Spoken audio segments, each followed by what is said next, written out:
आज हम बात करेंगे आदि शंकराचार्य के बारे में। आदि शंकराचार्य का जन्म केरल के कालड़ी गांव में हुआ।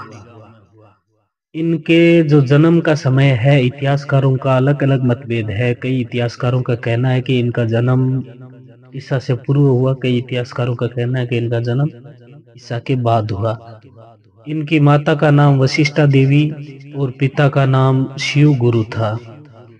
जन्म से ही इनके शरीर पर एक दिव्य चिन्ह जैसे मस्तक पर चंद्र चक्र, कपाल पर नेत्र और कंधे पर त्रिशूल जैसे चिन्ह थे। बचपन से ही शांत, गंभीर एवं कुशाग्र बुद्धि के थे। महज 3 साल की उम्र में उन्होंने मातृभाषा मलयालम और संस्कृत सीख ली। बहुत कम समय में उपनिषद, रामायण, महाभारत, अनेक शास्त्रों का अध्ययन कर कंठस्थ याद कर लिया था। 5 वर्ष की आयु में गुरु के पास शिक्षा के लिए चले गए और मात्र 2 वर्ष में गुरुकुल की पढ़ाई में गुरुकुल की पढ़ाई पूरी कर उसमें अपारंगत हो गए। पिता की मृत्यु के बाद माता ने विवाह के लिए शंकराचार्य के पास प्रस्ताव रखा, लेकिन आदि शंकराचार्य ने गृहस्थी जीवन जीने से मना कर दिया और उन्होंने 8 वर्ष की आयु में माता से आज्ञा लेकर उन्होंने संन्यास ले लिया और वन को चले गए और अपने गुरु की खोज में लग गए।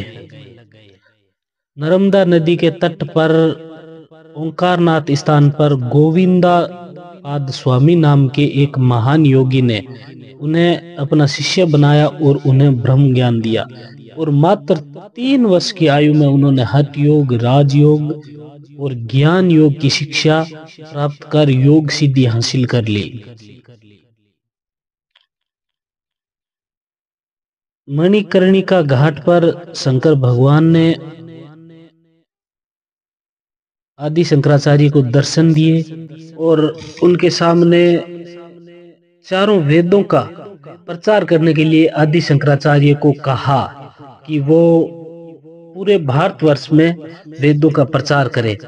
और शंकर भगवान का आदेश पाकर शंकराचार्य ने बद्रिकाश्रम के पास गुफा में ब्रह्मसूत्र, भगवत गीता और विष्णु सहस्त्र नामक मन सुजातीय जैसे 16 प्रसिद्ध ग्रंथों पर भाष्य रचना की और इन ग्रंथों को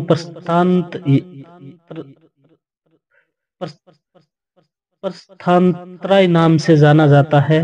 और 32 वर्ष की आयु में शंकराचार्य ने चारों दिशाओं में पंथ पीठ की स्थापना की और 32 वर्ष की आयु में अपने शिष्यों को अंतिम उपदेश व आज्ञा देकर समाधि योग में समा गए और केदारनाथ में विलीन हो गए।